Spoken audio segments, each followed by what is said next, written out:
فأعوذ بالله من الشيطان الرجيم. بسم الله الرحمن الرحيم.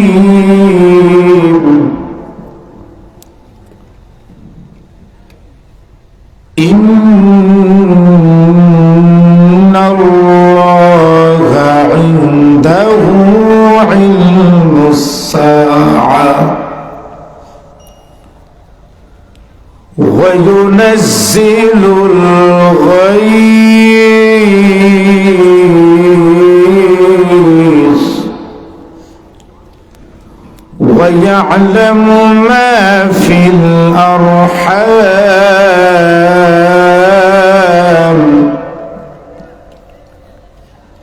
وما تدري نفس ماذا تكسب غدا وما تدري نفس بأي أرض تموت. إن الله عليم خبير.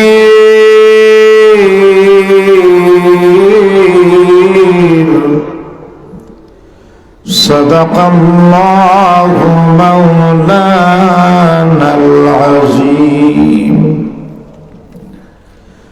صلى الله على سيدنا ومولانا محمد وعلى آله جره وأصحابه وسلم. صلى الله على سيدنا ومولانا محمد وعلى آله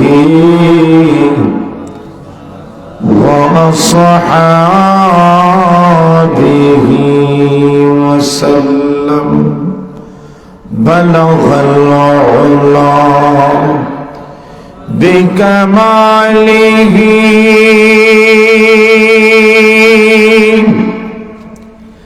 كشف الدجى بجماله حسنت جميع خصاله. صلوا عليه وآله. لا إله إلا الله لا إله إلا الله لا إله إلا الله لا إله إلا الله لا إله إلا الله محمد رسول الله.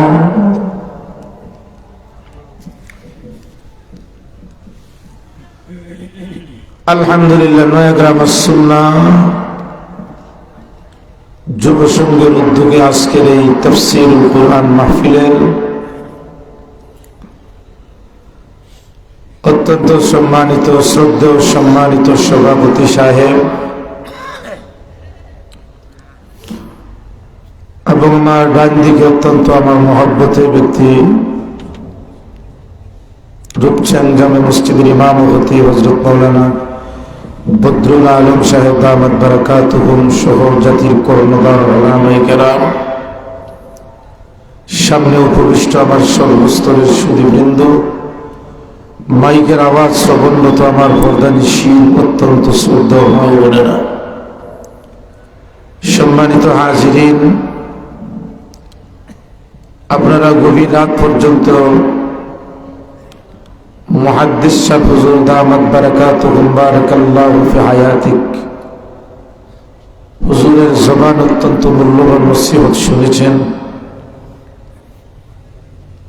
আমি এক নাদান ও যোগ্য বেআমল এক ব্যক্তি আপনাদের সামনে উপস্থিত হয়েছি। কর্তৃপক্ষের এই অনুরোধে আসলে আমার আসার কথা ছিল আরো আগে। আমরা প্রায় হুজুর আসলামের সাথে রওনা হয়েছে প্রায় 8:30। প্রথম যে গাড়িতে উঠছে গাড়ির সমস্যা, আরেক গাড়ি ওঠার পরে সেই গাড়ি তো গেছে, আইস হয়ে গেছে, গরম পানি দিলে গাড়ি চলে, নাহলে আবার বন্ধ হয়েছে। এইরকম রাস্তা মনে 10-12 বার গাড়ি বন্ধ হয়েছে। যে খাসের বাড়ি থেকে গরম পানি করে আবার পানি দিয়ে তা আবার ধাক্কা দিলে আবার গাড়ি চলে। এইরকম করতে করতে আল্লাহ আপনাদের এই পর্যন্ত আবার আনাইছেন। হুজুরে অত্যন্ত নিজের নামে গাড়ি ধাক্কা দিয়েছেন, আরো সাথে ছিলেন আমার 2 ভাই। ওখানে যত সময় আসাটা সম্ভব হয়েছে না গাড়ির অসুবিধার কারণে, তারপরও আন্তরিক দুঃখিত। যাই হোক, কর্তৃপক্ষরা বারবার যোগাযোগ করেছেন সময় মতো আসার জন্য। কর্তৃপক্ষের কোনো কমতি ছিল না, সময় মতো আওয়ার জন্য কর্তৃপক্ষের সর্ব ধরনের যোগাযোগ অব্যাহত ছিল। যাই হোক, আমি আপনাদের সম্মুখে সূরা লুকমানের শেষ একখানা আয়াত তেলাওয়াত করেছি। চেষ্টা করবে আয়াতের উপর কিছু আলোচনা করার, যদি আপনারা শেষ পর্যন্ত থাকেন। শেষ পর্যন্ত খেয়ে থাকতে পারতেন না, না শেষ পর্যন্ত খেয়ে থাকতে পারবেন ইনশাল্লাহ, পারবেন তো? তা আপনাদের কাছে অনুরোধ থাকবে এরকম ভাবে বিক্ষিপ্ত আকারে না বসিয়া সামনে জমাই আমরা বসি যাই। মাশাআল্লাহ, সামনে জমায়ে বসি যাই। জি মাশাআল্লাহ। সর্বপ্রথম শুকরিয়া আল্লাহর আদায় করি যে আল্লাহ রাব্বুল আলামিন আমাকে আপনাকে আজকের এই কোরআনের তাফসীর ও কোরআন মাহফিলে বসার সুযোগ করে দিয়েছেন। সেই জন্য সবাই কালিমাতুশ শুকর আদায় করি, সবাই বলে আলহামদুলিল্লাহ। সম্মানিত হাজিরিন, পৃথিবী যতই গবেষণার দিক দিয়ে, বিজ্ঞান দিক দিয়ে, চিকিৎসার দিক দিয়ে, উন্নতির দিক দিয়ে, অর্থনৈতিক দিক দিয়ে, শিক্ষার দিক দিয়ে যতই অগ্রগতি হোক না কেন, যে বিষয়ে আল্লাহ বলেছেন আমি জানি আর কেউ জানে না, তামাম পৃথিবীর বিজ্ঞানীরা গবেষণা করে সেই বিষয়ে জানা সম্ভব। জোরে বলুন না, আমার কথা বুঝতে অসুবিধা হয় না তো? যে বিষয়ের ব্যাপারে আল্লাহ বলেছেন আমি জানি আর কেউ জানে না, তামাম পৃথিবীর বিজ্ঞান, নাসার বিজ্ঞান যদি একত্র হইয়াও এই বিষয়ে গবেষণা করে, কিঞ্চিত পরিমাণ গবেষণার কোন সাফল্য হবে?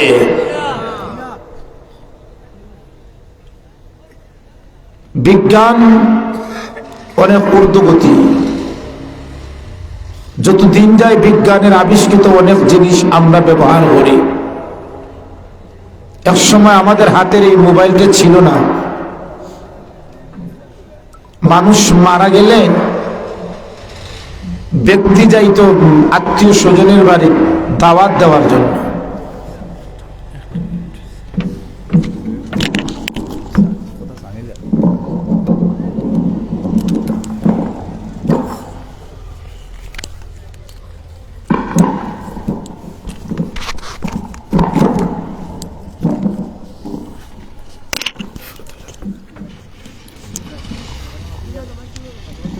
দিলাম দিলাম দিলাম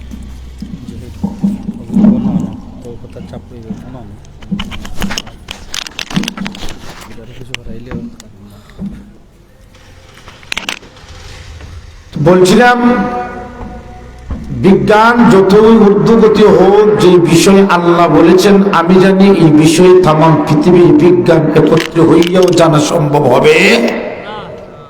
কে জানেন? ওখানে সূরা লুকমানে আল্লাহ এমন কিছু জিনিসের আলোচনা করেছেন, কয়েকটি বিষয়, যে বিষয়ে আল্লাহ বলেন আমি আল্লাহ জানি আর কেউ জানে না। কোন সে বিষয় যেগুলো আল্লাহ জানেন, পৃথিবীর কেউ বিজ্ঞান জানে না? এই বিষয়গুলো আমার আপনার জানা দরকার আছে না নাই? আসুন, কোন সেই বিষয় যেগুলো একমাত্র আল্লাহ জানেন, আর কেন এই বিষয়গুলো আল্লাহ আলোচনা করছেন? আল্লাহ নবীজির এক সাহাবী নবীজিকে জিজ্ঞেস করলো, ওগো নবীজি, সাহাবায়ে কেরাম কোন জিনিস জানতে হলে নবীকে জিজ্ঞেস করতেন। একজন সাহাবী জিজ্ঞেস করলো, ওগো আল্লাহর নবী, অনেক দিন হয়ে গেছে জমিনে বৃষ্টি হয় না,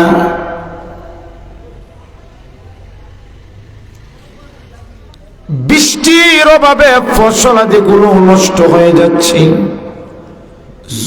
জমিনটা শক্ত হয়ে যায়। ওগো নবীজি, এই জমিনে কখন কোন দিন বৃষ্টি হবে আপনি বলুন? ওই সাহাবী দ্বিতীয়বার আবার প্রশ্ন করেন, ওগো আল্লাহর নবী, আমার বিবিবন্ত সত্তা গর্ভবতী, বলুন আমার বিবির সন্তান ছেলে হবে না মেয়ে হবে, সুস্থ হবে না বিকলাঙ্গ হবে? ওই সাহাবী প্রশ্ন করেন, ওগো নবীজি, আপনি তো আমাদেরকে বলেন কিয়ামত হবে, এবার আপনি বলুন কখন, কোন দিন, কোন সময়ে কিয়ামত হবে? ওই সাহাবী বলেন, ওগো নবীজি, আগামীকাল আমার মঙ্গল হবে না অমঙ্গল হবে? শেষ প্রশ্ন করেন, ওগো নবীজি, মৃত্যু তো একদিন হবে, এটাই সুনিশ্চিত, কিন্তু আমার মৃত্যু কখন, কোন সময়, কোন অবস্থায় হবে, এই বিষয়ে আমি আপনার কাছে জানতে চাই। প্রশ্ন কয়টা? কয়টা? কিয়ামত কখন হবে, বৃষ্টি কখন হবে, মায়ের পেটে কি আছে, আগামীকাল মঙ্গল না অমঙ্গল, এবং আমার মৃত্যু কখন হবে, এই পাঁচটি প্রশ্ন নবীজিকে করে। নবীজি পাঁচটি প্রশ্নের উত্তর কি বলছেন জানা দরকার আছে না? ওই সাহাবী প্রশ্ন করার পর আল্লাহর নবীজি নীরবতা পালন করেন, ওহির অপেক্ষায় অপেক্ষমান। হঠাৎ করে জিব্রাইল আলাইহিস সালাতু ওয়াস সালাম আল্লাহর তরফ থেকে নবীজির কাছে ওহী আসার ঘন্টা বেজে যায়। জিব্রাইল আল্লাহর নবীজির কানে কানে বলেন, ওগো নবীজি, আপনার সাহাবীর এই প্রশ্নের উত্তর দিয়ে আল্লাহ এই আয়াতগুলো আপনার উপর নাজিল করেছে।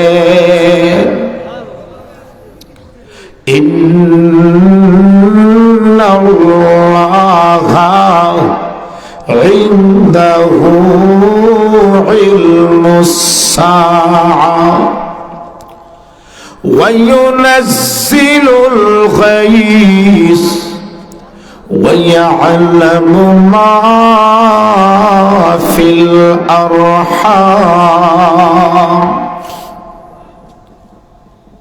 আল্লাহ বললেন ওগো নবীজি ইন্নাল্লাহা ইনদাহু ইলমুস সাআ কিয়ামত কখন হবে কোন দিন হবে কোন সময় হবে এর একমাত্র সঠিক জ্ঞান আমার আল্লাহর কাছে এর ব্যাপারও আপনার নবীজিও জানেন না কিয়ামত কখন কোন দিন হবে আল্লাহ নবী জানেন আমরা নাসার বিজ্ঞানী এমন জানে কিয়ামত কখন কোন দিন হবে এর সঠিক জ্ঞান কার কাছে এখন কোনদিন যদি কোনো সময় যদি কোনো বিজ্ঞানিকরা বলে গবেষণা করে যে আর মাত্র 1 মাস সময় আছে পৃথিবী ধ্বংস হওয়ার বাট উপক্রম হয়ে গেছে আপনারা কি বিজ্ঞানীর কথার উপর ঈমান আনবে জোরে বলুন না যদি ঈমান আনেন আপনি ঈমান থাকবে না বেঈমান হয়ে যাবেন কারণ কিয়ামত কখন হবে এর সঠিক জ্ঞান ইন্নাল্লাহা ইনদাহু ইলমুস সাআ অগলবিজি কিয়ামত কখন কোন দিন কোন সময় হবে এর সঠিক জ্ঞান আপনার নবীজির নাই এর সঠিক জ্ঞান একমাত্র আমার আল্লাহর কাছে ওয়ায়ুনাজ্জিলুল গায়স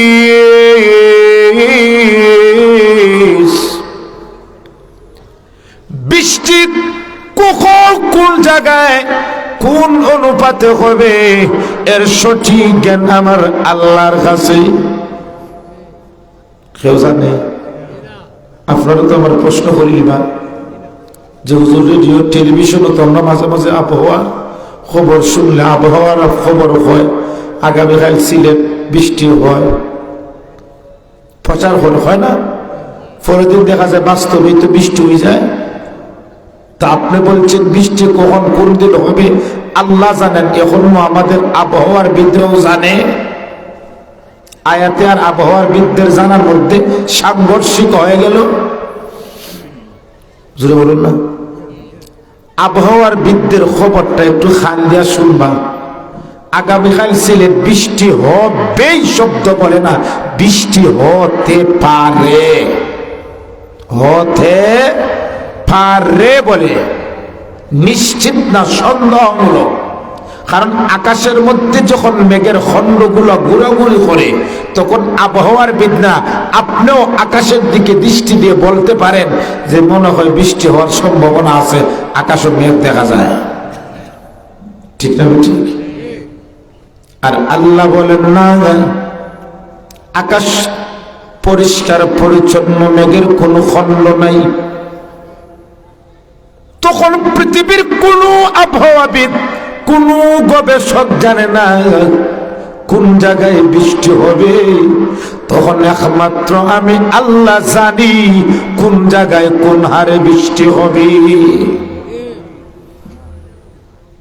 এখন সাবধান থাকবেন বিজ্ঞান যতই উন্নত হোক কেউ যদি বলে আগামীকাল বৃষ্টি হবে তার কথা ঈমান আনা জরুরি ঈমান আনা দরকার নেই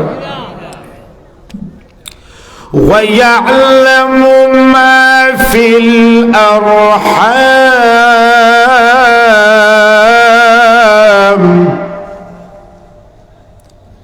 মায়ের পেটে ছেলে নামে সুস্থ না বিকলাঙ্গ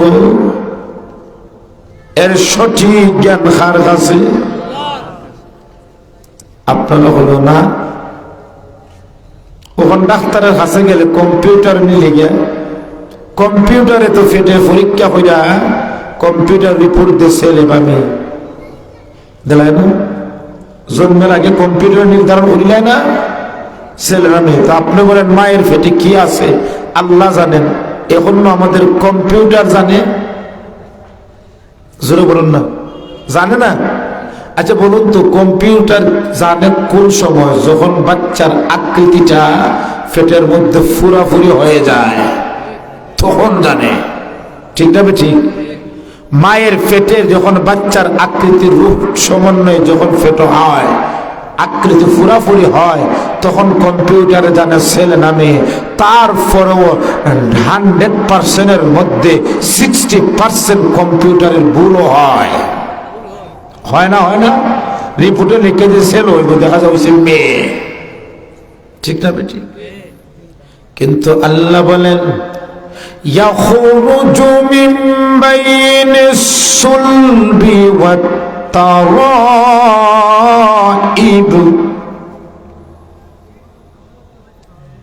বাবার পৃষ্ঠদেশে মায়ের বুকে যখন নাফাখ পানিটা থাকে, তখন আমার আল্লাহ জানেন স্বামী স্ত্রীর মিলনের মাধ্যমে ওই নাফাখ পানি দ্বারা ছেলে হবে না মেয়ে হবে, তখন পৃথিবীর কোন বিজ্ঞান কোন ব্যক্তি জানে না। জানেনি? ওয়ামা তাদরি নাফসুম মাযা তাকসিবু গাদা, আগামীকাল মঙ্গল না অমঙ্গল কি উপার্জন করবে এর সঠিক জ্ঞান কার কাছে? কটা গেল? 5 নম্বর, ওয়ামা তাদরি নাফসুম বিআইয়ি আরদিন তামুত, ওই পৃথিবীর মানুষ কার কখন কোন সময় কোন অবস্থায় মৃত্যু হবে এর সঠিক জ্ঞান একমাত্র আমার আল্লাহর কাছে, পৃথিবীর কেউ জানে না। মৃত্যু কার কখন কোন দিন হবে এটা সে জানে না? বড় বড় বিজ্ঞানীরা জানে? কোন যন্ত্র বানিয়েছে? কোন মিশিং?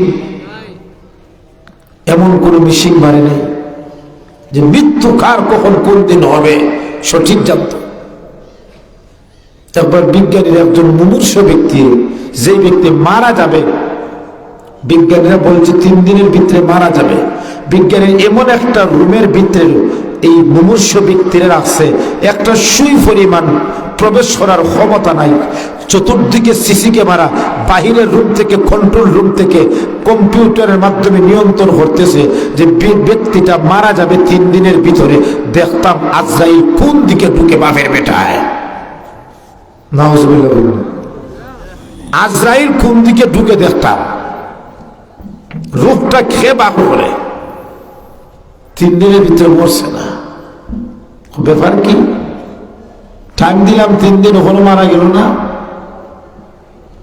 সপ্তাহ পরে যেই রুম রাখছে বিআইপি রুম, রুমের খাসগুলো নস হয়ে, কম্পিউটার সিসি ক্যামেরাগুলো ধ্বংস হয়ে কোন সময় মারা গেছে কোন সিসি ক্যামেরা কোন বিজ্ঞানীর চোখও করছে না।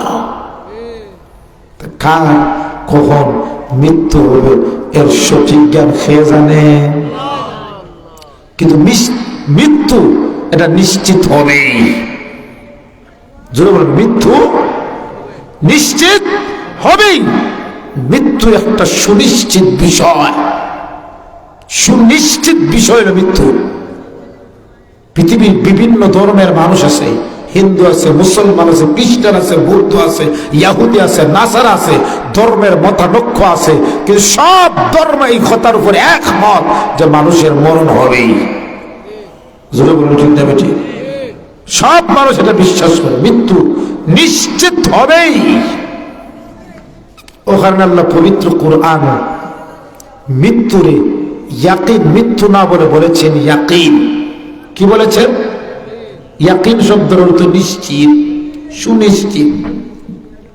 আল্লাহ বলেন ওয়া'বুদ রাব্বাকা হাত্তা ইয়াতিয়াকাল ইয়াকিন।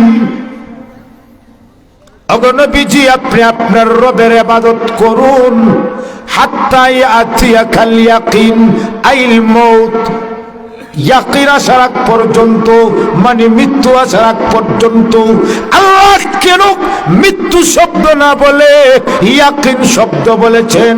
আল্লাহ পৃথিবীর মানুষদেরকে ওই মেসেজটাই দিয়েছেন, ওই পৃথিবীর মানুষ মৃত্যু এমন একটা বিষয়, এটা সুনিশ্চিত হবেই।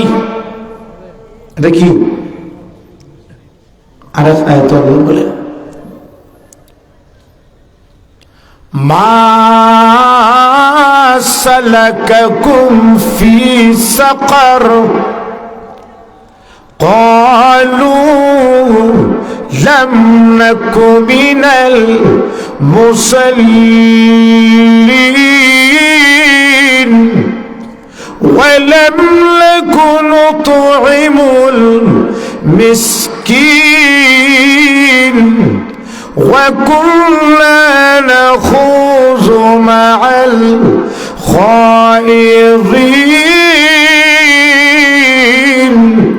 وَكُنَّا نُكَذِّبُ بِيَوْمِ الدِّينِ حَتَّى أَتَانَا الْيَقِينُ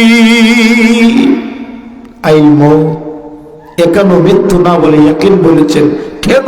এটা সুনিশ্চিত বিদায় আল্লাহ ইয়াকিন শব্দ বলেছেন। মৃত্যুটা সুনিশ্চিত। মৃত্যু এমন একটি বিষয়, সুনিশ্চিত বিষয়। আল্লাহ পবিত্র কোরআনে আল্লাহ জীবনের আগে মৃত্যুকে সৃষ্টি করেছেন। আল্লাহ জীবনের আগে কারে সৃষ্টি করছেন? আগে মৃত্যু সৃষ্টি করছেন, এরপরে জীবন।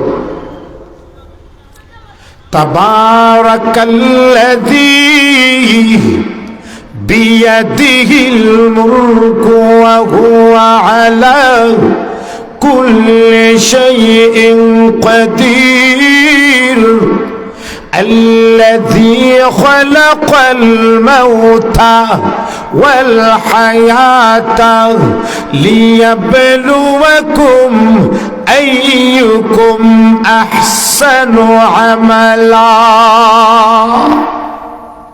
আল্লাহ বলেন আল্লাযী খালাকাল মাউত, আমি আল্লাহ মৌতকে সৃষ্টি করেছি, ওয়াল হায়া, জীবনকে সৃষ্টি করেছি।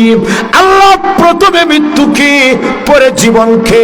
যদিও আয়াতের ব্যাখ্যাটা অন্যরকম, কিন্তু বাহ্যিকভাবে লক্ষ্য করলে দেখা যায় আল্লাযী খালাকাল মাউতা, আমি মৃত্যুকে সৃষ্টি করেছি, ওয়াল হায়াতা, জীবনকে সৃষ্টি করেছি। হওয়ার কথা ছিল জীবন প্রথমে, মৃত্যু পরে, কিন্তু হয়েছে মৃত্যু আগে, পরে জীবন। কেন? আল্লাহ এই পরিবর্তনের কারণ হইল পৃথিবীর মানুষদেরকে ওই কথার মেসেজটা দিয়েছেন, ওরে পৃথিবীর মানুষ, মৃত্যু একটা সুনিশ্চিত বিষয়, এটা হবেই। এটা কি? মৃত্যু এমন একটি বিষয়, নিশ্চিত হবেই, এর থেকে বাঁচার কোনো পথ নাই। মানুষ মৃত্যু থেকে বাঁচার পথ খুঁজে, মৃত্যু থেকে বাঁচতে চায়, কিন্তু বাঁচা সম্ভব হয় না। কিন্তু এই চেষ্টাটা যদি মানুষ জাহান্নাম থেকে বাঁচার চেষ্টা করত, কিন্তু জাহান্নাম থেকে বাঁচার চেষ্টা করলেই জাহান্নাম থেকে বাঁচতে পারত। ঠিক না? ঠিক। এই চেষ্টাটা যদি হয়তো জাহান্নাম থেকে বাঁচতে পারত, কিন্তু এই চেষ্টা করে মৃত্যু থেকে চেষ্টা করলে খামাইব। জোরে বলে খামাইব। কুল্লু নাফসিন যায়িকাতুল মাউত সুম্মা ইলাইনা তুরজাউন। পৃথিবীর প্রত্যেকটা প্রাণীর মৃত্যু হবেই, মৃত্যু হবেই। ঠিক না? মৃত্যু থেকে বাঁচতে খামাইব পারবা? দৌড়িয়ে দিতা। قل إن الموت الذي تفرون منه فإنه ملاقيكم ثم تردون إلى عالم الغيب والشهادة فينبئكم بما كنتم تعملون নবীজি আপনি বলুন যারা মৃত্যু থেকে পলায়ন করে মৃত্যু তাদেরকে পাকড়াও করবে তাদেরকে গ্রেফতার করবে মৃত্যু তাদেরকে গ্রেফতার করবে ধরবে যদি মৃত্যুর ভয়ে যদি সুপ্রাচীন প্রাসাদও থাকো আজরাইল সালাম পারতা না যাইতা জোর 20 তলা থাকলে মনে উঠতে পারতা না পারবানি আইনামা তাকুনু ইউদরিকুমুল মাউত ওয়ালাউ কুনতুম ফি বুরুজিন মুশাইয়াদা যেখানেই যাও মৃত্যু পাকড়াও করবে নির্ধারিত টাইমে মৃত্যু তোমাকে ধরবে যখন সময় আসবে মৃত্যু তোমাকে পাকড়াও করবে লিকুল্লি উম্মাতিন আজাল فإذا جاء أجلهم لا يستأخرون ساعة ولا يستقدمون নির্ধারিত টাইমে মৃত্যু তোমাকে পাকড়াও করবে ঠিক না ঠিক তাই মৃত্যু আসবে এটাই সুনিশ্চিত আমাদের একজন বাংলাদেশের কবি বলছিলেন ভবিষ্যতে বিজ্ঞানীরা এমন কোন যন্ত্র আবিষ্কার করবে যে যন্ত্র আবিষ্কার করার পরে মানুষের কোনো মৃত্যু হবে না মানুষ চির অমর থাকবে নাউজুবিল্লাহ জোরে বল না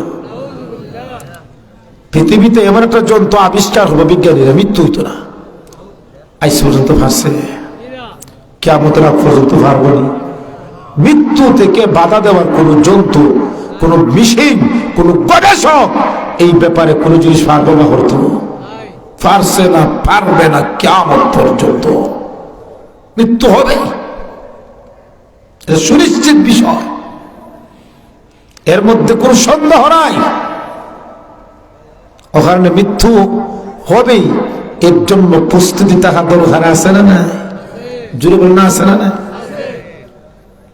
আমরা সাধারণ মানুষ আমার কাছে আজরাইল আইলে অনুমতি লইবানি আব্দুল করিম তোমার মত রেডি এরকম জিগাইবানি কিন্তু আম্বেই কেরামের কাছে আজরাইল সাল্লাম গেলে অনুমতি নেন কারণ কোন আম্বেই কেরাম পৃথিবীর থাকতে চান না তারা চান মৌলার সাথে সাক্ষাতের জন্য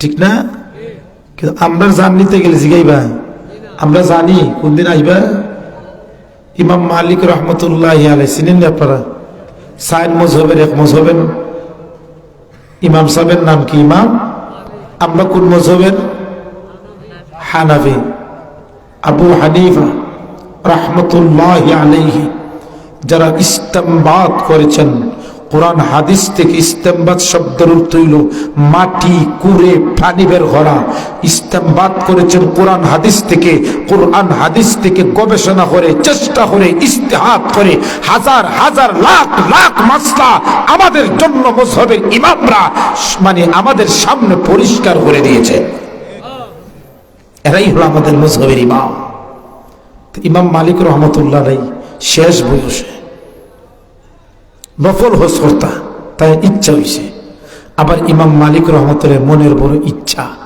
কি আল্লাহ আমার মৌতটা যেন নবীজির মদিনাতুল মুনাওয়ারায় হয় ইমাম মালিক রহমতুল্লাহি আলাইহি শেষ বয়সে কাবাগর তওয়াফ করবেন আবার ওনার বড় বড় আশা আল্লাহ আমার মৌতটা যেন মদিনাতুল মুনাওয়ারায় হয়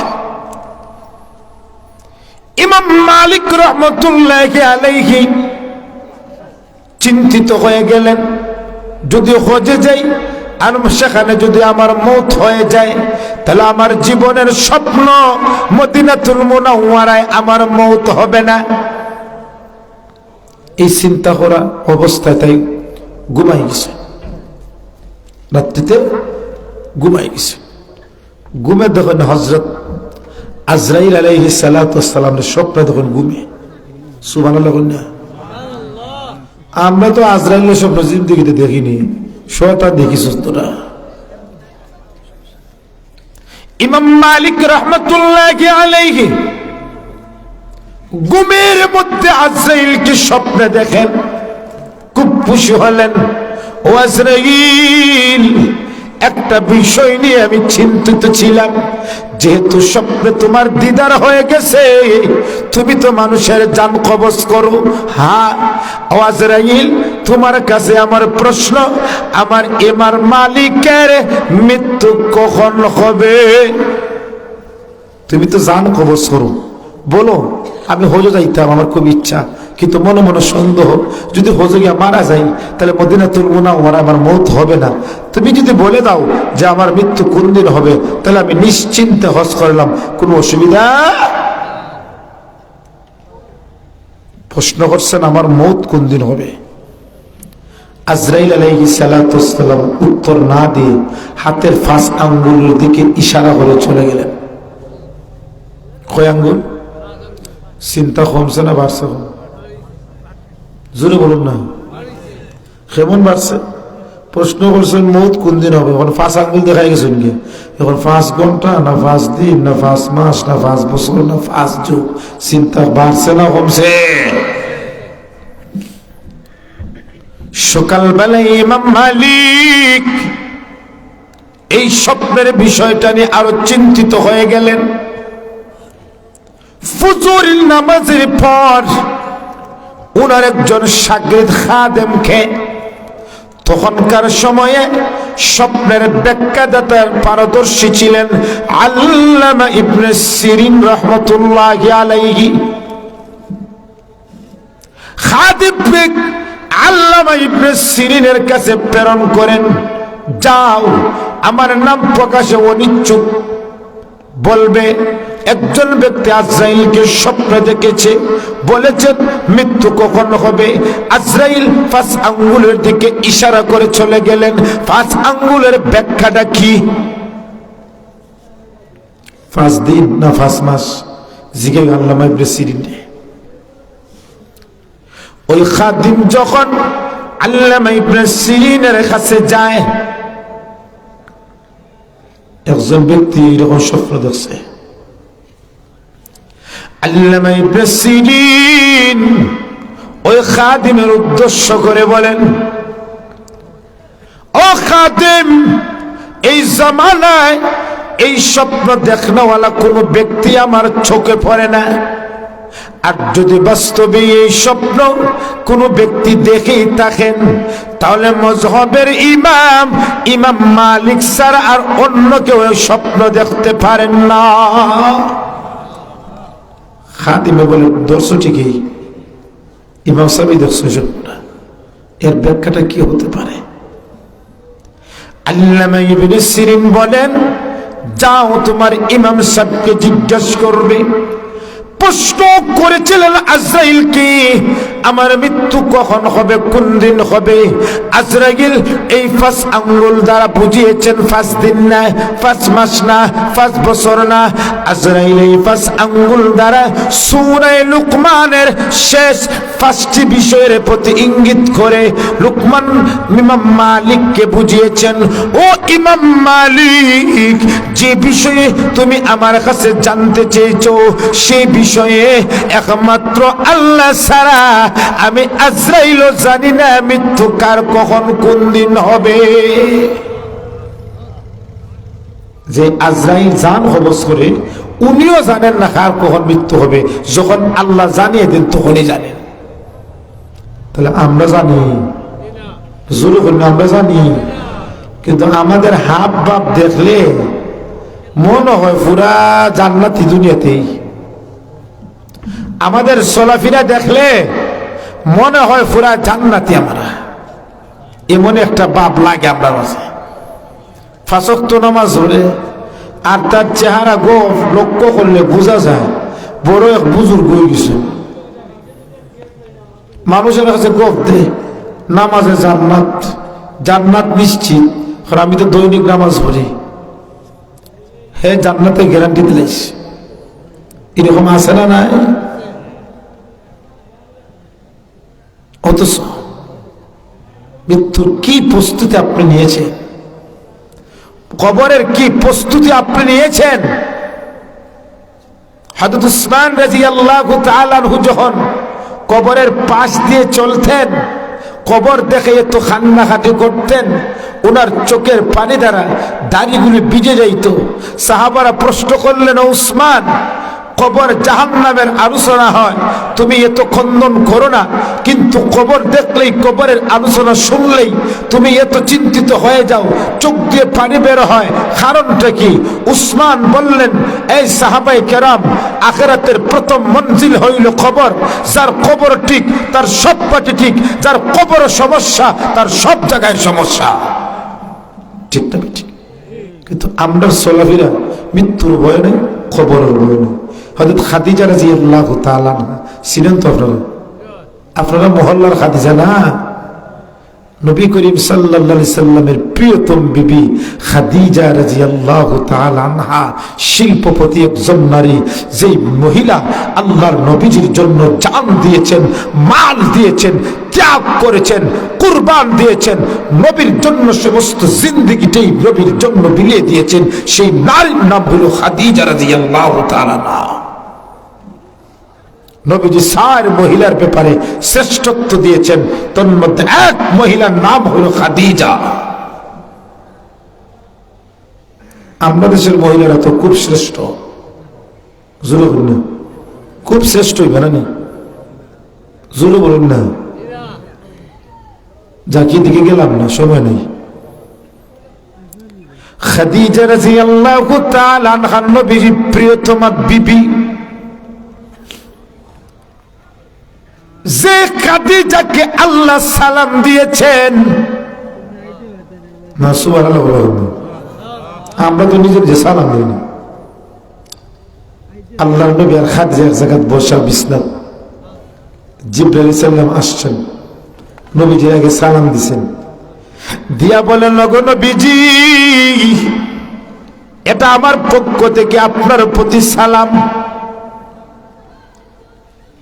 কিন্তু নবীজি, এখন যে সালাম আমি আপনাকে শোনাইব, এটা আমার জিবরাইলের পক্ষ থেকে না, আল্লাহর পক্ষ থেকে, আপনার প্রতি না, আপনার বিবি খাদিজার প্রতি।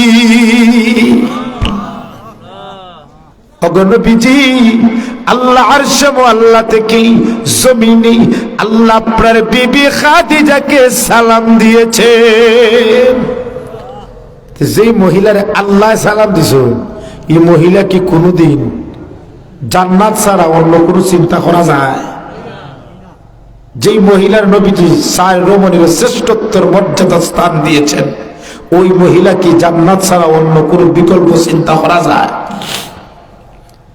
কিন্তু সেই খাদিজা রাদিয়াল্লাহু তাআলা আনহা মৃত্যুর পূর্বে আল্লাহর নবীজিকে হাতে হাত রেখে বলেন, ওগো নবীজি, স্বামী হিসাবে আমি আপনাকে বলবো না, আপনাকে নবী হিসাবে বলতেছি। 3টা ওসিয়ত আপনাকে করে যেতে চাই। কয়টা? স্বামী হিসাবে না নবী হিসাবে? আল্লাহর নবী বলেন, খাদিজা, এত চিন্তার কোনো প্রয়োজন নাই, বলো। খাদিজা রাদিয়াল্লাহু তাআলা আনহা বলেন, ওগো নবীজি, মনে হয় আমি আর পৃথিবীর মধ্যে বেশি দিন বাঁচব না, মনে করি আমার মৌতের সময় একেবারে নিকটে চলে আসছে। ওগো নবীজি, আমার খাদিজা মৌতকে খুব ভয় হয়, কবরকে খুব ভয় হয়। ওগো নবীজি, আমি খাদিজা যখন মারা যাব, আমি মৃত্যুর পর গোসলের পর আমার যখন কাফন পরানো হবে, আমার খাদিজার কাফনটা যেন অন্য কোন জায়গায় থেকে পরানো হয় না। আমার খাদিজার ইচ্ছা হলো ওগো নবীজি, আপনার জুব্বা দ্বারা আমার খাদিজার কাফনের ব্যবস্থা করবে। খাদ দ্বারা, আপনার শরীরের জুব্বা দ্বারা। নবীজি বলেন কেন? খাদিজা বলেন ওগো নবীজি, মৃত্যুর পর যখন কবরে রাখা হবে আমাকে, আপনার শরীরের জুব্বা যদি আমার কাফন থাকে, কাফন হয়, তাহলে কবরের আযাবের ফেরেশতারা আপনার কাপড়ের সম্মানার্থে আমাকে শাস্তি দিবে না। ওগো নবীজি, আপনার শরীরের কাপড় যেন আমার কাফনের কাপড় হয়। সুবহানাল্লাহ। 2 নম্বর, খাদিজা বলেন ওগো নবীজি, কবরের মধ্যে যখন রাখা হবে, অন্য কেউ যেন আমার খাদিজার লাশটাকে খবর রাখে না। আমার খাদিজার ইচ্ছা হলো পৃথিবী থেকে তো যখন আমি কবরের মধ্যে চলে যাব, এই কবরে যাওয়ার সময় যেন আপনার নবীজির হাত দ্বারা আমাকে কবরের মাটিতে শোয়ানো হয়। সুবহানাল্লাহ। কয়টা ওসিয়ত? 3 নম্বর ওসিয়ত, ওগো নবীজি, শুনেছি খবর রাখার পরে মুনকার নাকির ফেরেশতারা প্রশ্ন করে, মার রাব্বুকা, মা দীনুকা, মা নবিয়ুকা। আমার খাদিজার খুব ভয় হয়, ফেরেশতারা যখন আমাকে প্রশ্ন করবে, এই প্রশ্নের উত্তর আমি কিভাবে দেব, আমার ভয় হয়। ওগো নবীজি, আমার দাফনের পর আপনি আমার কবরের পাশ থেকে আমার সওয়ালের প্রশ্নের উত্তরগুলো দিয়ে দিবেন। আমার কবর উপর থাকবা। প্রশ্ন কয়টা? মারা গেলেন, গোসল করানো হইল, প্রথম ওসিয়ত ছিল নবীজির জুব্বা দ্বারা খাদিজার কাফনের ব্যবস্থা করা হয়েছে। সুবহানাল্লাহ, আসতে হইবা না নবীজির। আচ্ছা বলুন তো, যেই নবীর শরীরের জুব্বাটা কাফরের কাফর বনে গেছে, যে শরীর বনে গেছে, এই শরীর লোকে কোনোদিন জাহান্নামের আগুন স্পর্শ করব? যেই নবী পেশাব করলে সাহাবায়ে কেরাম গিয়ে দেখেন জমিনে নবীজির পেশাবটাকে হেফাজত করেছে। যেই নবী মূর্তি পায়খানা করলে জমিনে পায়খানাটাকে গিলে ফেলতো, হেফাজত করে ফেলতো।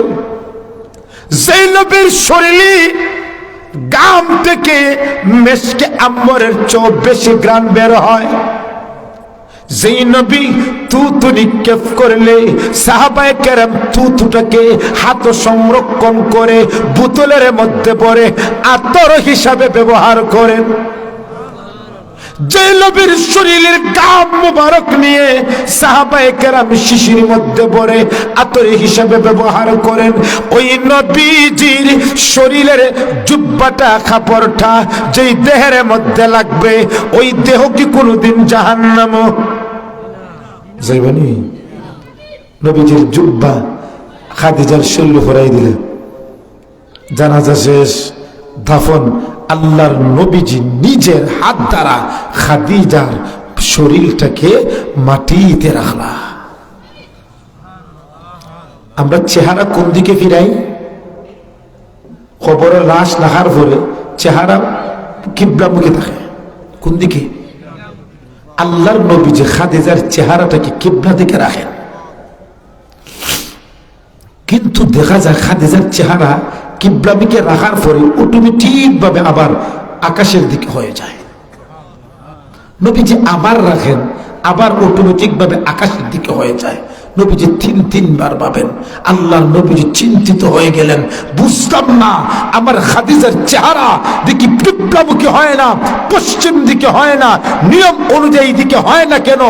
আমার খাদিজার চেহারা পশ্চিম দিক থেকে ফিরে আসে কেন? হয় সন্দেহ, মনে হয় খাদিজার প্রতি আমার আল্লাহ অসন্তুষ্ট, নতুবা চেহারাটা কিবলার দিক থেকে অটোমেটিক ভাবে ফিরে আসে কেন? নবীজি চিন্তিত হয়ে গেলেন। আল্লাহ বললেন, জিব্রাইল যাও, আমি খাদিজার প্রতি অসন্তুষ্ট না। জিব্রাইল বললেন, গো নবীজি, আপনি বারবার খাদিজার চেহারাটাকে কিবলার দিকে রাখেন, পশ্চিম দিকে রাখেন, বারবার চেহারাটা আসমানের দিকে হয়ে যায়। আল্লাহ অসন্তুষ্ট না। আল্লাহ ইচ্ছা হলো খাদিজার চেহারাটা কিবলা দিকে না, খাদিজার চেহারাটা যেন আল্লাহর আরশে মুআল্লার দিকে হয়। দাফন দিলেন। দাফন দেওয়ার পর, মাটি দেওয়ার পর নবীজি কবরের কাছে বসা। সব সাহাবায়ে কেরাম চলে যাচ্ছেন। সাহাবী জিজ্ঞেস করল, গো নবীজি, খাদিজার তো দাফন দেওয়া হয়ে গেছে, এবার আসেন না বাড়িতে? নবীজি বললেন, আরে সাহাবা, আমার খাদিজা আমাকে ওসিয়ত করে গেছে, মুনকার নাকিরের প্রশ্ন করার আগ পর্যন্ত আমি যেন খাদিজার কবরের পাশে থাকি। জিব্রাইল বলেন, ওগো নবীজি, খাদিজার কবরের মুনকার নাকিরের প্রশ্নের উত্তর দেওয়ার জন্য আপনার বসে থাকার প্রয়োজন নাই। আল্লাহ আমাকে প্রেরণ করেছেন আপনাকে জানানোর জন্য খাদিজার মুনকার নাকিরের প্রশ্নের জবাব আল্লাহ আরশে মুআল্লা থেকে দিয়ে দিবে। বেহেশতের রমণী কবর, মৃত্যুকে ভয় করেন। আর আমরা 5 ওয়াক্ত নামাজের মধ্যে 2 ওয়াক্ত নামাজ পড়লে স্টাইল দেখলে বোঝা যায় ফাওয়াইলুল লিল মুসাল্লিন। ঠিক না? ঠিক। ওখানে আমার মৃত্যুর কোনো চিন্তা নাই, মৃত্যুর কোনো চিন্তা নাই। হযরত আব্দুল্লাহ ইবনে উমর রাদিয়াল্লাহু তাআলা আনহুমা বলেন, আমরা কয়েকজন সাহাবী নবীজির কাছে গেলাম। একজন সাহাবী দাঁড়িয়ে গেল, কেউ বয়ে নবীজির বয়ে দাঁড়ায় না, সম্মানের বয়। হুজুর বলুন না, লক্ষ্মীপুরে হুজুর যদি এখানে নসিহত করেন, আপনারা কেউ কোনো কিছু বলবেন, এটা সম্মানের বয়, ঠিক না? তো নবীজিও সাহাবায়ে কেরাম যখন নবীজির কাছে বইতা, একবারে বোঝা যায় মানে মনিবের সামনে তার ছাগল বইছে, ওইলা একটা ভাব লাগতো, এত সম্মান দিতা সাহাবায়ে কেরাম। একদিন নবী করিম সাল্লাল্লাহু আলাইহি সাল্লাম জোহরের নামাজ পড়া অবস্থায়, মিশকাত শরীফের হাদিস, বুখারী শরীফের হাদিস, মুত্তাফাকুন আলাইহি, তো নবীজি জোহরের নামাজ, জোহরের ফরজ কয় রাকাত? জোরে বলুন। নবী করিম সাল্লাল্লাহু আলাইহি সাল্লামের পিছনে আবু বকর, ওমর, উসমান, বড় বড় সাহাবায়ে কেরাম রাদিয়াল্লাহু তাআলা আনহুম নবীজির পিছনে নামাজ পড়তেছে। জোহরে ফরজ নামাজ 4 রাকাত না পড়িয়া নবীজি 2 রাকাত পড়ে সালাম ফিরে গেছেন। নামাজ কয় রাকাত হইতো? 4 রাকাত। ফরজ কয় রাকাত? এরপরে খেয়ে পড়ছেন নবীজি। কোন সাহাবায়ে কেরাম এই কথা বলার, লুকমা দেওয়ার সাহস নাই যে নবীজি 4 রাকাত নামাজ পড়ার কথা 2 রাকাত পড়ছেন। আবু বকরের মতন সাহাবী, উমরের মতন বড় আশিদ্দাউ আলাল কুফফারের মতন সাহাবী, উসমান রাদিয়াল্লাহু তাআলা আনহুর মতন সাহাবীরা এই কথাটা বলার সাহস নাই। ওগো নবীজি নামাজ তো 2 রাকাত পড়ছেন, বাকি 2 রাকাত। আমরা ইমাম সাহেব যদি একটু খালি এদিক সেদিক করিলাই, দেখবা পিছন দিকে আল্লাহু আকবার, বুঝা যায় তাই বড় মুফতি গেছে। ইমাম সাহেবের নামাজ ওয়াজিব ছুটছে না সুন্নত ছুটছে, এটা ইমাম সাহেব জানবেন। সৌসেজদা দিলে হবে কিনা এটা ইমাম সাহেব জানবেন। আপনার প্রশ্ন করার অধিকার কে? আপনি প্রশ্ন করবেন, ইমাম সাহেব সৌসেজদা করে দিলেন, এটা ইমাম সাহেব বুঝবেন। সাহাবায়ে কেরাম কেউ কোনো কথা নাই। মনে মনে কেউ ভাবতেছে, মনে হয় জোহরের নামাজ অতদিন 4 রেখাত আছে, ঠিক আছে, মনে হয় আল্লাহ নামাজ 2 রেখাত কমাই দিছে, যা কারণ নবীজি 2 রেখাত করছে। ঠিক তবে ঠিক, কারণ ওহি তো সবসময় নাজিল হয়, নামাজ রত অবস্থাও ওহি নাজিল হয়, ঠিক না? জি জি। পিছন থেকে এক সাহাবী দাঁড়াইলা, পিছন থেকে এক সাহাবী, হাদিসের মধ্যে সাহাবীর নাম আসছে না, নাম এসে জুলিয়াদাইন। এই সাহাবীর হাত তুলনামূলকভাবে একটু লম্বা আছে, যার কারণে ওনাকে বলা হয় জুল ইয়াদাইন, হাতওয়ালা। ওই সাহাবী দাঁড়িয়ে বলেন, নবীজি প্রশ্ন একটি করব আপনাকে। নবীজি আকুসিরাতিস সালাহ আম নাসিতা ইয়া রাসূলুল্লাহ। নবীজি আপনি কি 2 রাকাত নামাজ পড়তে ভুলে গেছেন, না আল্লাহ 2 রাকাত নামাজ কমিয়ে দিয়েছে? কত সুন্দর প্রশ্ন। নবীজি জোহরের তো 4 রাকাত, আপনি পড়ছেন 2 রাকাত, 2 রাকাত পড়তে ভুলে গেছেন, না আল্লাহ 2 রাকাত কমাইছেন? কত সুন্দর প্রশ্ন। নবী করিম সাল্লাল্লাহু আলাইহি সাল্লাম জিজ্ঞাসা বড় বড় সাহাবায়ে কেরাম যারা আসলা, চাইলা কি তা খবর? বড় বড় সাহাবায়ে কেরাম বলছে ঠিক আছে 2 রাকাতই পড়ছেন, বাকি 2 রাকাত তো রইছে। নবী আবার নামাজ বিনা করছেন।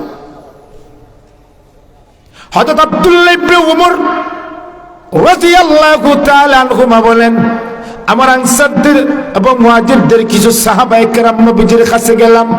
একজন সাহাবী দাঁড়িয়ে বললেন, ওগো নবীজি পৃথিবীর মধ্যে সবচেয়ে বুদ্ধিমান ব্যক্তি কে? আমি যদি কই আপনার কে, আপনি কি তা কইবেন? এম পেশাব বুদ্ধি, কারণ তাই তো ফাঁস করে দিছেন, ঠিক না? আমরা দেশের বুদ্ধিমান সে যার টেকা আছে, আমরা দেশের বুদ্ধিমান সে যার পাওয়ার আছে, আমরা দেশের বুদ্ধিমান সে যার কথা লন্ডনে যে, আমরা দেশের বুদ্ধিমান সে, ঠিক না বেটি? এরাই বুদ্ধিমান। টাকা থাকলে দেখবা বড় বড় পদ পাইলায়, টাকা থাকলে দেখবা এর কথাটা বিকিয়ে, টাকা থাকলে দেখবা তার হুঙ্কার দিলেও সবাই ডরায়, তার টাকা আছে। আল্লাহর নবী ফরমান, পৃথিবীর মধ্যে সবচেয়ে বড় বুদ্ধিমান হলো তারা যারা মৃত্যুকে অধিক পরিমাণ স্মরণ করে। যারা মৃত্যুকে বেশি স্মরণ করে তারাই বুদ্ধিমান। আল্লাহর নবী ফরমায়েন, আকসিরু যিকরা হাজিমিল লাজ্জাতিল মাউত। দুনিয়ার স্বাদ বিনষ্টকারী মৃত্যুকে তোমরা অধিক পরিমাণে স্মরণ করো। আর যে মৃত্যুকে অধিক পরিমাণে স্মরণ করবে, আল্লাহর নবীজি বলেন সেই পৃথিবীর সবচেয়ে বড় বুদ্ধিমান। ঠিক না ঠিক? মন তো হবেই।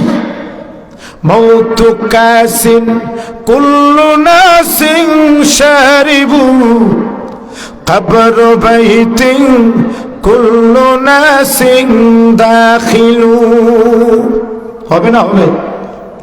আল্লামা কাজী সানাউল্লাহ পানিপতি রহমতুল্লাহি আলাইহি মালা বুদ্দা মিনহু কওমে মাদারিস দর্শে নাজামের মধ্যে অন্তর্ভুক্ত একটা বই, ওই বইয়ের কিতাবুল জানাইজের মধ্যে এনেছেন, যে ব্যক্তি মৃত্যুকে দৈনিক 20 বার স্মরণ করবে, আর ওই ব্যক্তি যদি ওই দিন বা ওই রাত্রে মারা যায়, আল্লাহ ওই ব্যক্তিকে শাহাদাতের মর্যাদা দান করে। আমরা চাই না শাহাদাতের মর্যাদা মৃত্যু হোক? চাই না? চাই না? জুড়ে বলুন চাই না? চাই না? ওখানে সবসময় মৃত্যুকে স্মরণ করবো তো ইনশাল্লাহ? সবসময় মৃত্যুকে স্মরণ রাখবেন তো? আল্লাহ আমাদের সবাইকে সব সময় মৃত্যুকে স্মরণ রাখার এবং শাহাদাতের মৌতের তামান্না নিয়ে জীবন যাপন করার তৌফিক দান করুক। সবাই বলি আমিন। ওয়া আখির দাওয়ানা আনিল হামদুলিল্লাহি রাব্বিল আলামিন। দোয়া তখন